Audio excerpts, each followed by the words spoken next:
Cerita ini dimulai dari salah satu sudut paling terpencil di kerajaan Klis, tepatnya di wilayah barat laut. Di sana, hidup seorang pemuda bernama Nur, yang sibuk meracik obat untuk ibunya yang sedang sakit. Dengan telaten, ia menyerahkan ramuan yang kelihatannya pahit banget. Sambil tersenyum hangat, sang ibu meneguknya, lalu berkata lembut, "Terima kasih, karena Nur selalu ada di sisinya."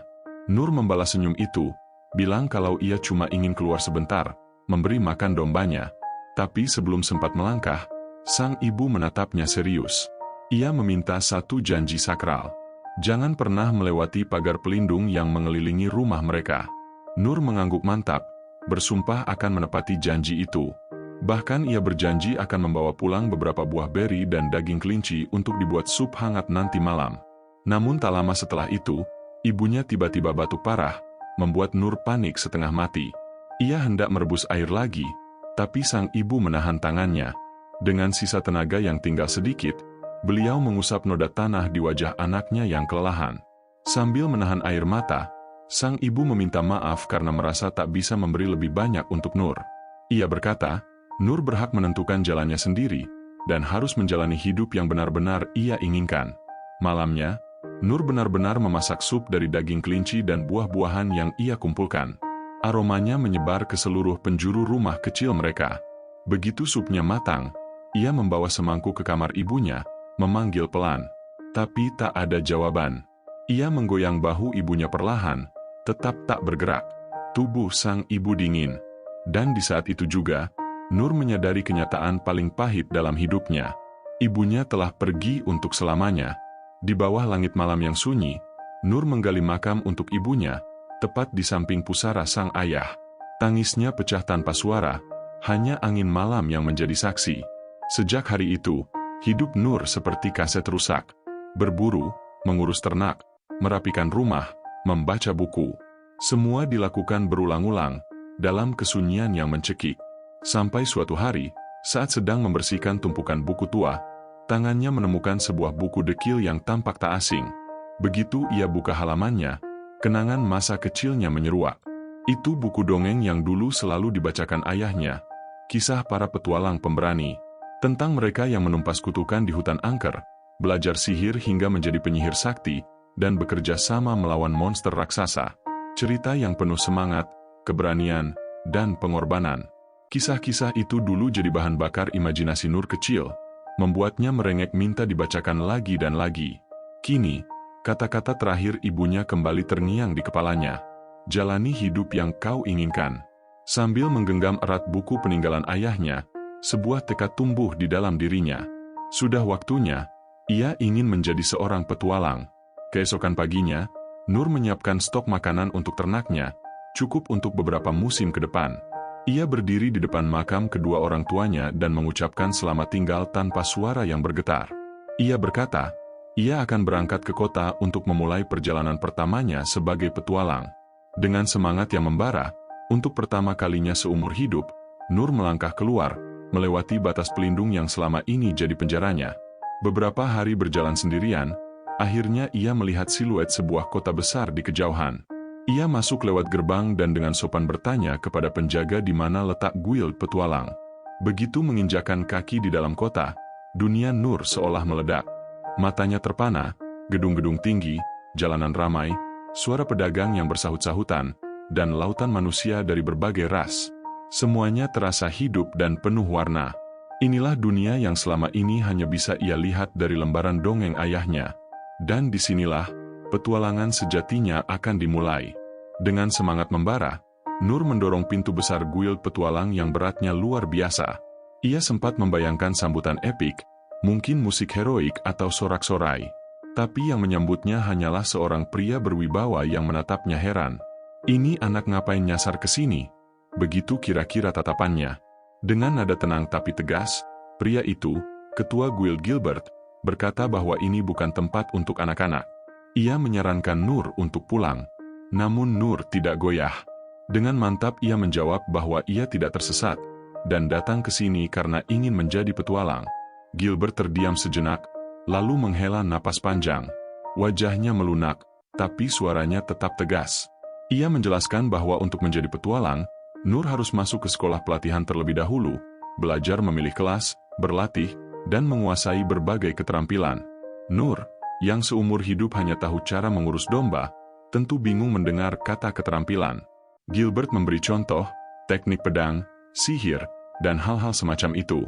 Begitu mendengar kata pedang dan sihir, mata Nur langsung berbinar seperti menemukan harta karun. Beberapa hari kemudian, Nur resmi masuk sekolah pelatihan pendekar pedang. Dalam bayangannya, ia akan jadi pahlawan legendaris yang bisa menebas naga sekali tebas. Tapi realita berkata lain. Sementara murid lain mulai bisa mengeluarkan jurus dengan efek cahaya keren, Nur masih berkutat di jurus dasar. Bulan demi bulan berlalu, tapi levelnya tetap di situ-situ saja. Akhirnya, sang instruktur menghentikan latihannya. Nur protes, tapi jawabannya dingin. Sudah cukup, kau hanya buang-buang waktu. Satu-satunya hal yang kau bisa hanyalah menangkis. Dengan kata lain, ia dicap sebagai pecundang tak berbakat. Tapi Nur tidak menyerah. Ia mencoba sekolah prajurit. Latihannya brutal, tapi hasilnya sama. Ia cuma dapat peningkatan fisik yang efeknya selevel nambah tenaga buat angkat galon. Instrukturnya menyuruhnya keluar. Lalu Nur mencoba sekolah pemburu. Gagal total. Tangannya kaku, katanya, seperti kano kering. Lanjut ke sekolah penyihir. Hasilnya cuma api kecil di ujung jari. Sampai akhirnya ke sekolah klerik, di mana sihir penyembuhnya cuma bisa menutup luka gores kertas. Dengan semangat yang tersisa, Nur kembali ke guild dan melapor pada Gilbert. Mendengar ceritanya, Gilbert hanya bisa melongo, tak percaya ada orang yang gagal di semua bidang. Dengan tatapan prihatin tapi tegas, ia memberi keputusan akhir. Nur, kamu tidak punya bakat. Kamu tidak punya apapun yang dibutuhkan untuk jadi seorang petualang. Dengan hati remuk, Nur kembali ke rumah. Di depan makam orang tuanya, ia menangis sejadi-jadinya. Tapi di sela tangis itu, ia berbisik, "Aku tidak akan menyerah." Ia ingat kata-kata instruktur pedangnya. Gerakan menangkis yang kamu kuasai, bisa jadi sesuatu kalau terus diasah.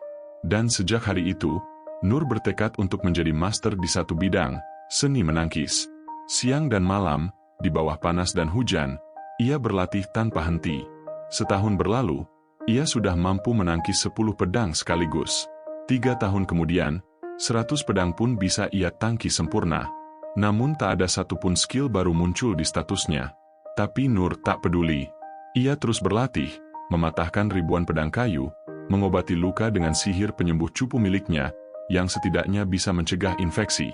10 tahun kemudian, total 14 tahun telah ia habiskan di tengah hutan yang sunyi. Kini, 1000 bilah pedang kayu melesat ke arahnya dari segala arah. Dan dalam sekejap, semuanya berhasil ia tangkis sempurna. Selama 14 tahun, ia tak pernah bolos latihan, lebih rajin dari anak SD ikut upacara bendera. Namun statusnya tetap sama, tak berubah. Keesokan harinya, dengan tubuh yang jauh lebih tinggi, sorot mata yang tenang, dan tekad yang sama membara, Nur memutuskan untuk kembali ke kota. Untuk kedua kalinya, menantang takdir. Nur melangkahkan kaki ke dalam guild petualang. Kali ini, yang menyambutnya adalah seorang resepsionis muda dengan senyum ramah. Cewek itu menatapnya lembut. "Ada yang bisa saya bantu?" Dengan suara mantap, Nur menjawab, "Aku mau daftar jadi petualang." Resepsionis yang bernama Lin itu mulai memeriksa status Nur. Dia membaca daftar skillnya dengan nada ragu. Menangkis, peningkatan fisik, lempar batu, langkah bulu, api kecil, penyembuhan ringan. Alisnya sedikit mengerut. Ia lalu menatap Nur dengan bingung. Apa kamu yakin mau daftar dengan skill seperti ini?" Lin mencoba memberi saran. "Mungkin kamu bisa coba masuk sekolah pelatihan dulu." Belum sempat dia menyelesaikan kalimatnya, Nur langsung memotong. "Aku sudah belajar di semua sekolah itu." Seketika suasana jadi canggung. Lin hanya terdiam, bingung mau bilang apa. Akhirnya dia menyerah. "Jadi, benar-benar gak ada cara kamu bisa masuk?" Tiba-tiba sebuah suara berat memecah keheningan. "Ada apa ini?"